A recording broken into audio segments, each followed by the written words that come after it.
So this morning we conclude our series, Short Stories by Jesus, where we have been looking deeper at some of the parables found in the Gospel of Luke.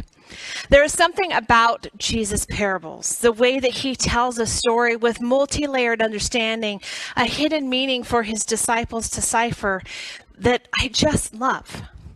Stories that are more than an ordinary tale, more than a once upon a time fantasy, but stories that teach us about Jesus and help us learn more about God's kingdom. So our short story today that Katie read for us is certainly one of those stories with multiple meanings. It is a parable about a master who goes away for a while, but before he returns, he gives his servants a large amount of money to manage in his absence. And he comes back and expects good results. But before we look deeper at this parable, let us first put this story in context. It comes at the end of what is called the traveling narratives in Luke's gospel.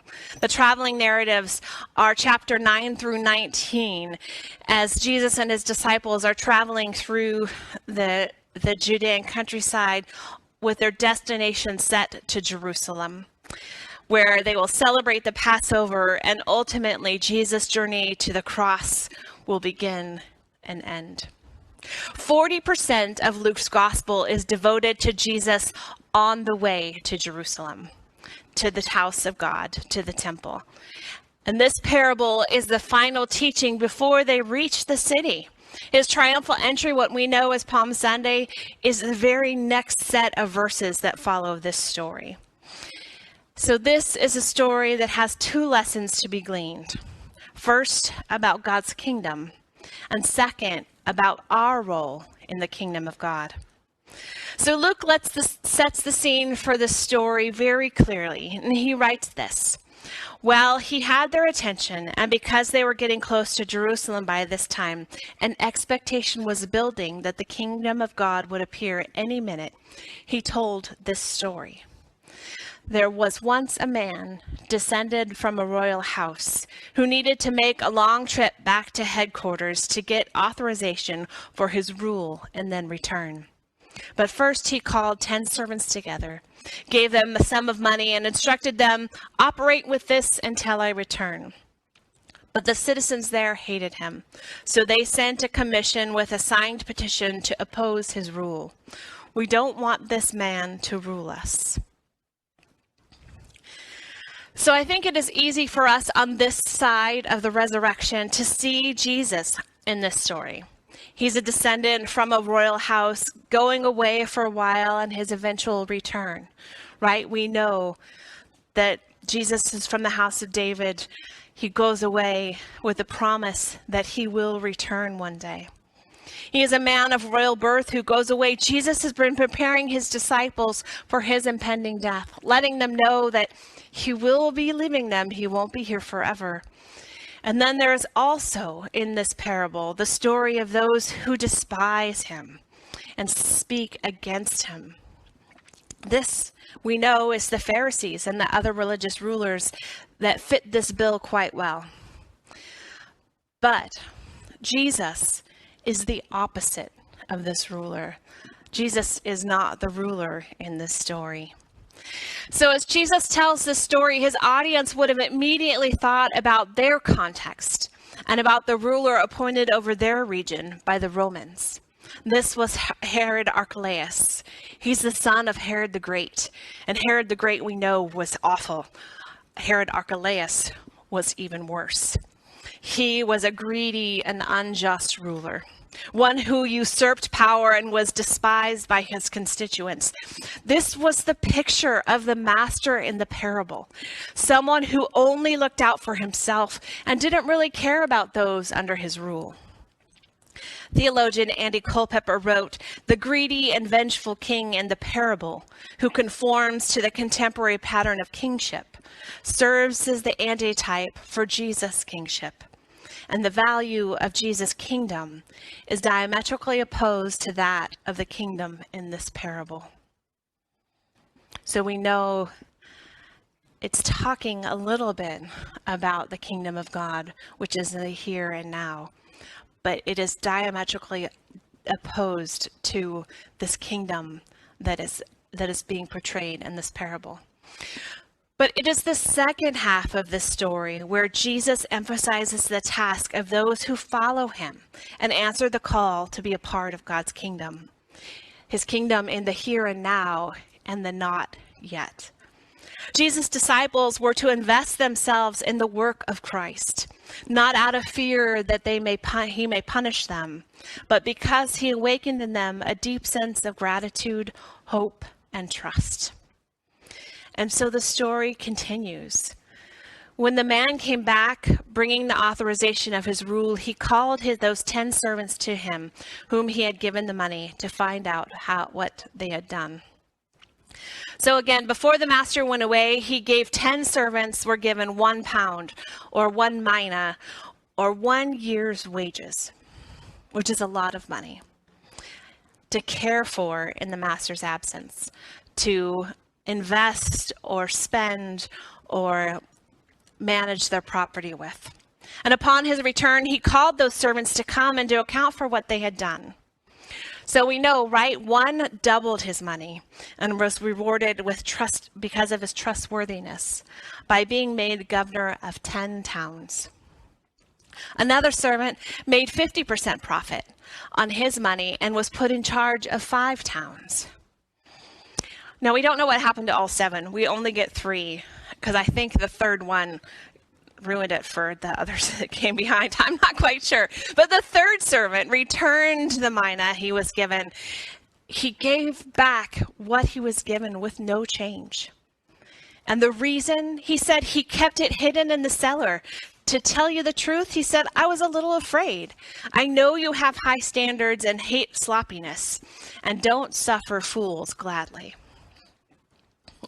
And the master replied, you're right. I don't suffer fools gladly. So why are you being a fool? And you acted the fool. Why didn't you at least invest the money in securities? So I would have gotten a little interest on it. And what he had been given was taken from him and given to the servant who had doubled his money. Now, when those around him questioned him, the king said, when people questioned him and said that, well, that servant already has a lot. Why are you giving him more? The king said, that's what I mean. Risk your life and get more than you ever dreamed of. Play it safe and end up holding the bag. We are given so much that we are to do things with it and not just hold it, tuck it away safely. So this is not necessarily a story about becoming better financial managers, though it is a story about stewardship. But the deeper meaning that I would like us to look at in this story is from the perspective of investment as disciples. So Jesus was preparing his disciples for what was to come as they approached Jerusalem, for life without him and furthering the kingdom of God. The pound given was to invest the sum total of all the disciples had seen Jesus do and what they heard him say. Faithful discipleship involved letting their thoughts and behaviors be shaped by the very things that shaped who Jesus was.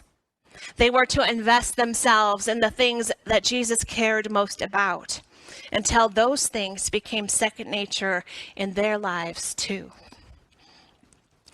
So what were the things that Jesus cared the most about? Loving God and loving neighbor. Letting one's manner of life glorify God by tending to the poor, the widow, the orphan, the sick, the lost. Jesus consistently taught anyone who would listen to him things like, pray for your enemies. Forgive those who wrong you. Give without charging interest. Be a servant to those around you. He said things like, deny yourself, take up your cross, and follow me. Give everything you have to the poor and come, follow me. and he who lives by the sword dies by the sword.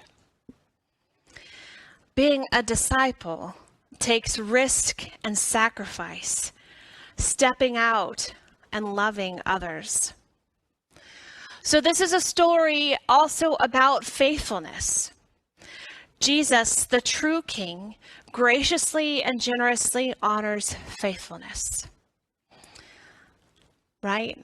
The two servants who were faithful with what they were given, that gave more back, were rewarded for their faithfulness. As followers of Jesus, we are held accountable for how we conduct ourselves as we journey through this life. As our culture grows more independent from God, many people claim that they are not his subjects, or they try to create God in their image and form him in the frame of their expectations. They argue that each person's destiny is his or her own business. I have heard over and over again the frame, "You do you, I'll do me." Meaning, you do what you feel is right for you and leave me alone to do my thing. Now, as a philosophy, it puts our individual needs above the consideration of others, making life choices based on one's own self-interest and self-determination. So the flaw in this thinking is we as individuals are not the standard by which life is measured. We are accountable to God and to one another. Our lives last a short time on this earth, and that short time is subject to the examination by one who is the source of life and breath. Being a disciple takes a humble and generous spirit, seeking to put others above ourselves. This is also a story that is a call to action. The first and second servants were rewarded for their actions, their faithful care and investment in what they were given. The third servant's actions brought about a strong warning. All was taken from him because he did nothing. Holding back, living in fear, limits what God can accomplish through us. I recently read something that struck me, and the author wrote this. He said, "Connection to a Christian community is not what makes a Christian, even if that person has stewardship responsibilities in that community. A Christian is a person who has a relationship of trust with Jesus. The Christian knows because he or she has responded to the gospel that God is gracious to those who turn to God for forgiveness. Service to God and other people is the response of a changed and grateful heart that embraces what it means to be forgiven." This parable calls us to examine whether our perceived relationship to God is purely formal or real. Purely formal or real. Being a disciple calls for action and not just words. It is constantly life-changing work. It is a relationship that takes work. This is also a story that looks at our heart posture. The first and second servants understood the purpose the master gave them and responded to the call, while the third servant doubted the master's character and responded with a hardness of heart. Our relationship to Jesus is a matter of the heart and how we choose to respond. So, have you ever thought about your walk with God? I mean, really thought about it. Truly considered the depth of your commitment. Thought about your motivation for going to church. Reflected on your involvement in the faith community. Contemplated your thoughts and actions toward others. I think sometimes it is easy to get comfortable in our faith journey, to set ourselves on autopilot and continue on the journey without much thought. It brings to mind a word of warning found in Revelation chapter 3, verses 15 and 16 that says, I know your deeds, that you are neither cold nor hot. I wish you were either one or the other. So because you are lukewarm, neither hot nor cold, I'm about to spit you out of my mouth. We are not to be lukewarm in our faith. A lukewarm Christian is a believer who is neither fully devoted, that means hot, nor completely rejecting, which is cold, about their faith. Neither fully devoted to your faith, nor completely rejecting faith. Representing a state of spiritual complacency, apathy, and half-hearted nominal commitment. Often it is described as one who attends church or professes faith, but lives only for themselves, relying on their own strength rather than depending on God. Our faith is built on relationship. Our relationship with God and our relationship with others. And relationships take work. We are to be continually growing in our faith, learning new things, seeking deeper connections with Jesus, and challenging ourselves as we love and serve others. Our story this week is a challenge of faithfulness. It is a call to action and not to complacency. It is an invitation to examine our motives and make adjustments. A reminder to love with our whole heart and hold nothing back. Friends, we are not to be lukewarm, to live life safely with things tucked away for later.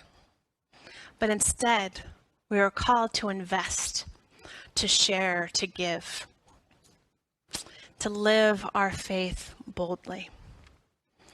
May we be more like the servant that risked it all. We are given much so that we can share it. Let us do that as we serve the Lord.